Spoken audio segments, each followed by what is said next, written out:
Welcome back, guys, to the Film Sleep Repeat Studios, where today we've got our Wednesday series of films Seth Orris has never seen before. And I put out a poll, and you guys voted for One Flew Over the Cuckoo's Nest this week, which I was very excited to watch. And now that I've watched, I can say that excitement level was not excited enough. This film is absolutely something, and I can't wait to get into it. Let's get it on, folks. Film Sleep Repeat.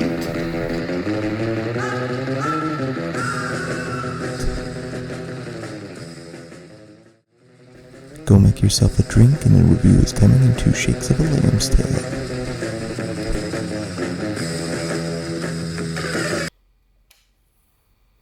So let's go down the line.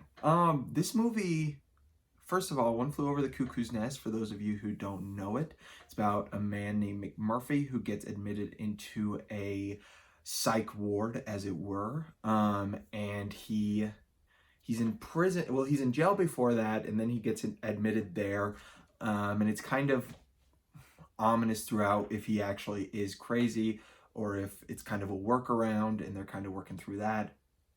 And Jack Nicholson plays McMurphy, and we'll get into his performance later because it's unlike anything I've ever seen. It's truly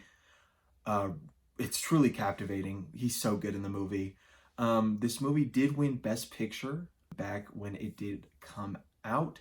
It also won a bevy of other awards, which we will get into. Now, the script, so this film did win Best Screenplay, and the script is based on a book and also based on a play. The play was based on the book, and it feels like a play production. It's very few different places it's set. It's kind of the psych ward you get, and then you get like their bath, you get a few other places, and it works so well in that regard. It works as a play. I would love to see the play, but it also works as an on-screen adaptation. It is very kind of stationary and stays grounded, but it works with the material that is written. The film itself is absolutely heartbreaking. From the beginning, you're engrossed with these characters every character in this movie, I can't even stress this enough, I loved by the end of the film. Even if they had annoyed me at the start, I was like, okay, it's kind of like, it's no stereotypes here. It is all people that you feel are real and thought out, and you care about them, which makes the film so heartbreaking and hard to watch through certain moments. So let's get into the acting, because this film did win Best Actor and Best Actress for Jack Nicholson, who he's absolutely something else in this movie. He is so good.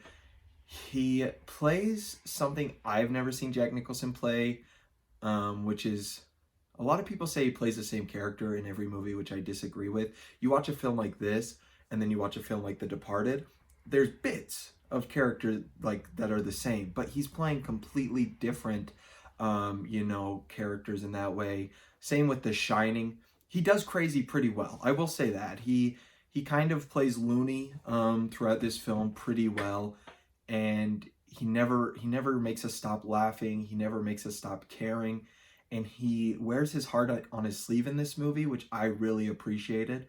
And oh my gosh, we'll get into the end eventually, but moving on. So for the Best Actress award, Louise Fletcher, who plays Nurse Ratched, did win that award, and wow, she is something else in this movie. It's crazy looking at the film because she's the main antagonist. She's the bad guy of the film, and she's definitely not a great person if you look at it on the surface level. But if you take a step back and you look at the things that are kind of happening, it does seem like she cares about these people inherently. She may make some mistakes. She may be kind of, rude. She may, she fits that stereotype almost of the mean nurse, which it kind of is, but she has heart.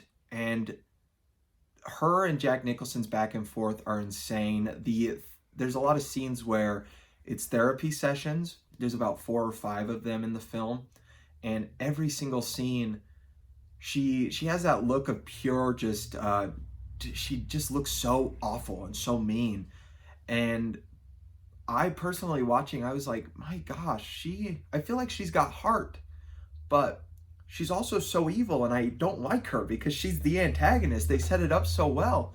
But when I took a step out, I really kind of cared about her character. I saw the trouble she was going through, and I think at the end of the day, sometimes people, um, we do bad things, but we have good hearts. We make mistakes, we do bad things, we say bad things, and we have to live with those. So this film also did win Best Director. Milos Forman. I do not know exactly how to pronounce it, but moving on. Directs the crap out of this movie. Let me tell you something, because I was watching, and like I said, it's directed like a play, and he goes with it. He doesn't. The film's not too cinematic in a way that it like beats you on the head. It's not the most flashy movie of all time. It's ground level, but ground level works for this movie, and Foreman really puts it there.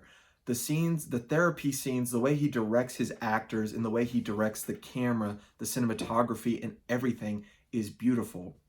The cinematography is also great, and it was nominated at the Oscars, and it didn't win, which makes sense because it's not the most glamorous cinematography in the world. It's kind of baseline, but for what the movie goes for, it absolutely works and is everything.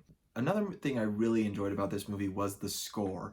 The score is sparse and limited, but when it's there, it works and makes you feel something. This film has a lot of heart and is really funny. I found myself laughing much more than I expected to, and I felt myself engaged from the start. I didn't want the movie to end, and when it did end, I was broken. This movie sets you up so well to kind of have your heart broken by what happens at the end. I won't spoil it. All I can say is please go see this movie. Go watch this movie, go seek it out. It is exceptional, absolutely exceptional. I'm so glad that I had this opportunity to watch it and be able to talk to you guys about it. To be completely honest, there wasn't much in this film that I found that I disliked. There's moments, of course, where the film kind of slows down and, but even when it slows down, it makes sense. I think this is a near perfect film. I would give it 9.5 out of 10 stars. The only reason I'm not giving it 10 is because there were a few moments where it was a little bit slower that I was like, okay, you can move on. Other slow moments, I was like, this really works, but a few, were there. Have you guys seen One Flew Over the Cuckoo's Nest? If you have, comment down below. Tell me what you like about it. Tell me what you possibly dislike about it. I love this movie. Jack Nicholson is a treat. The supporting cast, too, is so good. You got Danny DeVito in there, Christopher Lloyd's in there, among others, and they all play their parts so well, and I really could spend hours and hours and hours with these characters. But thank you guys so much. Like this video, subscribe to my channel. I'm going to do these videos every Wednesday. I put a poll out on my social media, Instagram, Seth_Oris, every Sunday or Monday to have you guys vote on what you guys want me to watch and review. Appreciate you guys, and until next time, peace out from the Film Sleep Repeat studio.